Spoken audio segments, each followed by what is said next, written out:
सभी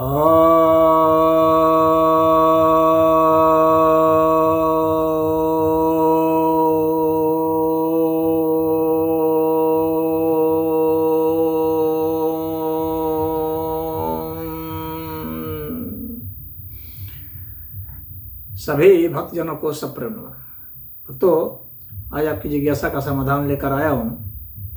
तो एक जिज्ञासा आई है,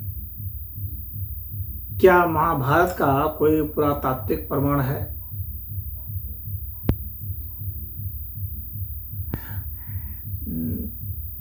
ऐसा है कि जो हमारे ग्रंथ हैं, महाभारत जो ग्रंथ है, तो वह ग्रंथ है तो उसको किसी ने यहाँ पर महाभारत ग्रंथ की बात है या महाभारत काल के युद्ध की बात है वो स्पष्ट नहीं है। लेकिन ग्रंथ की बात करें तो महाभारत ग्रंथ आज हम लोग के पास मौजूद है। तो पहले उसका नाम जय था। तो उसमें जो श्लोकों का वर्णन है, तो उन श्लोकों का वर्णन अन्य ग्रंथों में भी किया गया है, जिसको कि प्रमाण ही माना जाता है।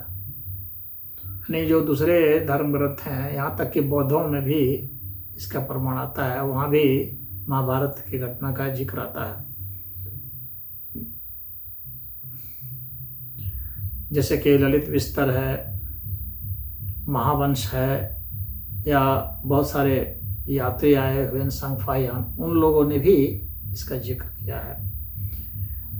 और तो और जो मेगास्थनीज थे, उन्होंने अपनी इंडिका में भी इसका जिक्र किया है, उसके पात्रों का जिक्र किया है। तो वे भी प्रमाण माने जाते हैं। बहुत सारे ग्रंथों में जिक्र है। जैनियों ने भी महाभारत के पात्रों का जिक्र किया है, तो वे भी प्रमाण है। और हम लोग की परंपराओं में महाभारत के समय के बहुत सारे चीज हैं जो कंटिन्यूअस होते आ रहे हैं।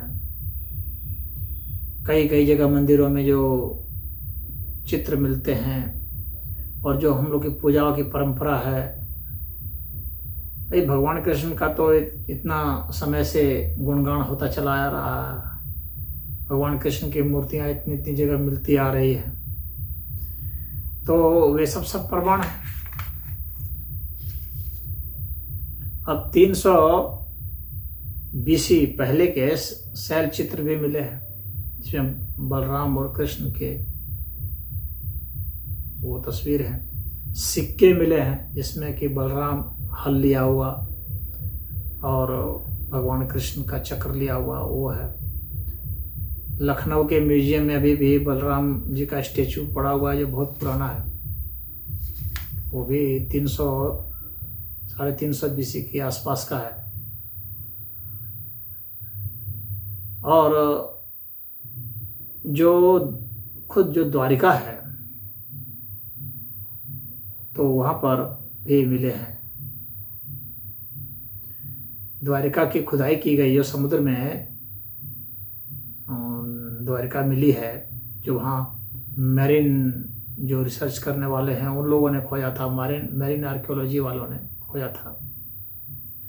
SR राव है, उन्होंने उस पर लिखा था,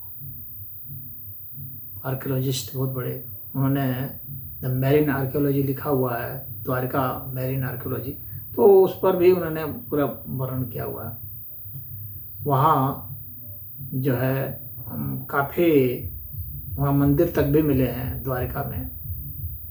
तो द्वारिका नगर का तो पता चल जाता है, और उनका जो समय काल जो है वो तो ठीक वही आ रहा है, और 3500 BC पहले का निकल रहा है, जो कि भगवान कृष्ण का ऐसे ही माना जाता है।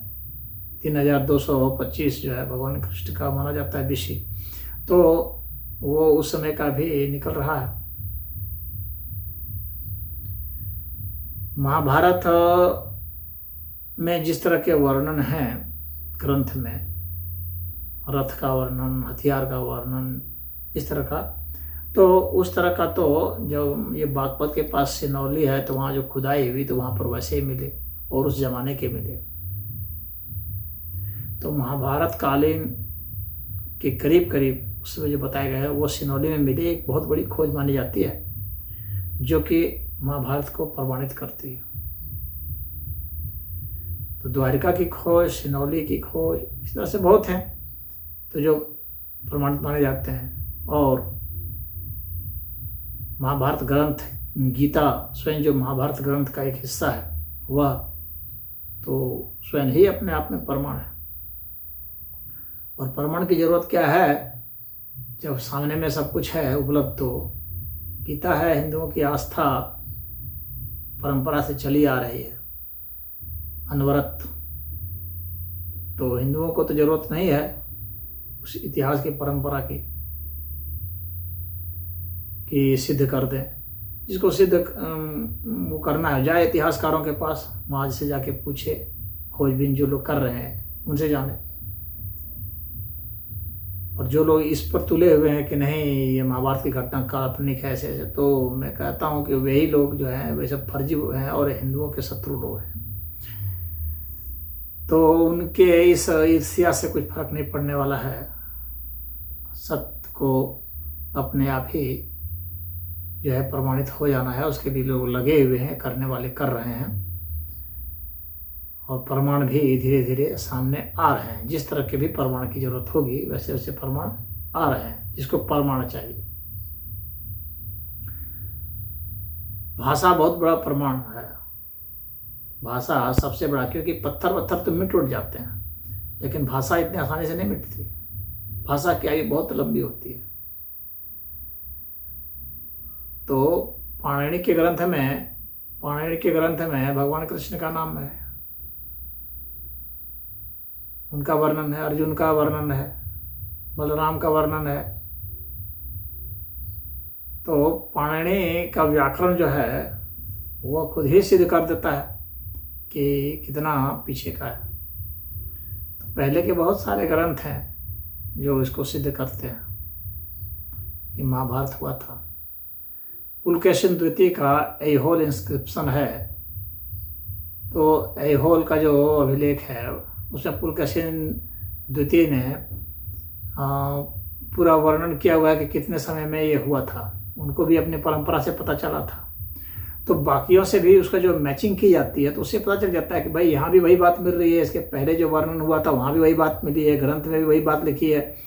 तो स्पष्ट पता चलता है। श्रीमद् भागवत में भी वही बात है और महाभारत में भी वही बात लिखी हुई है। होल इंस्क्रिप्शन भी वही बतला रहा है।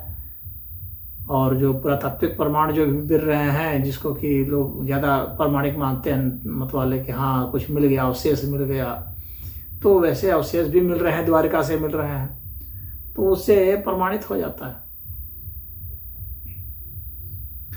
और महाभारत काल के जो महाभारत के उसमें उनके वंश के, पांडवों के वंश के जो अंतिम वो राजा रहे हैं, तो उनका जो है वो बौद्धों के ग्रंथ में भी उनका प्रमाण मिल जाता है। तो उस तरह से भी वो सिद्ध हो जाता है, क्योंकि वहाँ से वो इंद्रप्रस्थ से शिफ्ट करके इधर